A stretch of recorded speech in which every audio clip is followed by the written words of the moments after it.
দক্ষিণ লস্কৰ পাতাৰৰ কি উপায় হৈছে কপিলী নৈৰ ভাৰণি পানীয়ে আমাৰ দক্ষিণ লস্কৰ পাতাৰ গোটেই এলেকাটো বুৰাই পেলাইছে।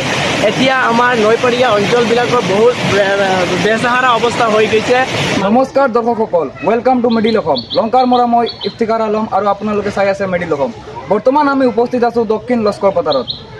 দক্ষিণ লস্কৰ পাতাৰ অঞ্চলটো বৰ্তমান বানপানীৰ তলত আছে। কপিল নদীৰ ভাৰণি পানীয়ে সমগ্ৰ দক্ষিণ লস্কৰ পাতাৰ অঞ্চলটো পানীৰ তলত বুৰ গৈ আছে। আপোনালোকে চাব পাৰে দৰ্শকসকল, ইয়াত আমি কোনো নদীত উপস্থিত নহয়, ইয়াত আমি এটা গড়ৰ সন্মুখত উপস্থিত আছোঁ।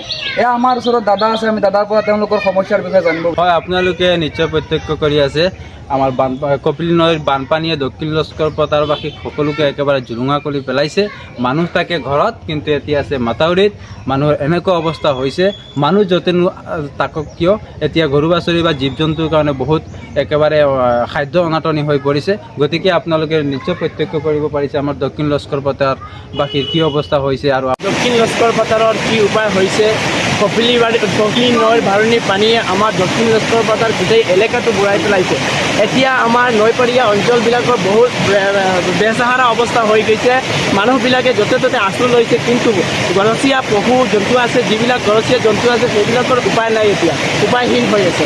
এতিয়া আমাৰ কাৰণে এইটো আমাৰ ক'বলগীয়া এটা কথা আছে যে অসম চৰকাৰৰ পৰা যদি কিবা এটা সহায় দিলেহেঁতেন তেনেহ'লে আমাৰ ইয়াৰ ৰাইজৰ বহুত সহায় হ'লেহেঁতেন। আৰু এইটো আমাৰ দক্ষিণ লস্কৰ পাতাৰ কাৰণে ডাঙৰ কথা নহয়, কিয়নো মানুহৰ যেনেকৈ প্ৰেমৰ সম্পৰ্ক হয়, ঠিক তেনেদৰে আমাৰ দক্ষিণ লস্কৰ পাতাৰৰ আৰু কপিলী নৈৰ পানীৰ মাজত তেনেকৈ এটা প্ৰেমৰ সম্পৰ্ক হৈছে, আৰু যাৰ কাৰণে আমাৰ জীৱন নিৰ্বাহ কৰাটো আমাৰ এক চেলেঞ্জিঙৰ বিষয় হৈ পৰিছে। দক্ষিণ লস্কৰ পাতাৰ আৰু কপিলী নৈৰ প্ৰেমৰ সম্পৰ্ক এইটো কথা। প্ৰতি বছৰে ইয়াত বানপানী হয় আৰু প্ৰতি বছৰে ইয়াৰ এই অঞ্চলৰ মানুহে বানপানীত ভুগি থাকে। আপোনালোকে চাব পাৰে কেনেকুৱা স্পীডত ফুট গৈ আছে, আৰু এনেদৰে এখন দুখন নহয়, শ শ ঘৰ বৰ্তমান পানীৰ তলত আছে। আমি মিডিল অসমৰ দৰ্শকসকলক দেখাবলৈ চেষ্টা কৰি আছোঁ যে সমগ্ৰ অঞ্চলটো বৰ্তমান পানীৰ তলত আছে।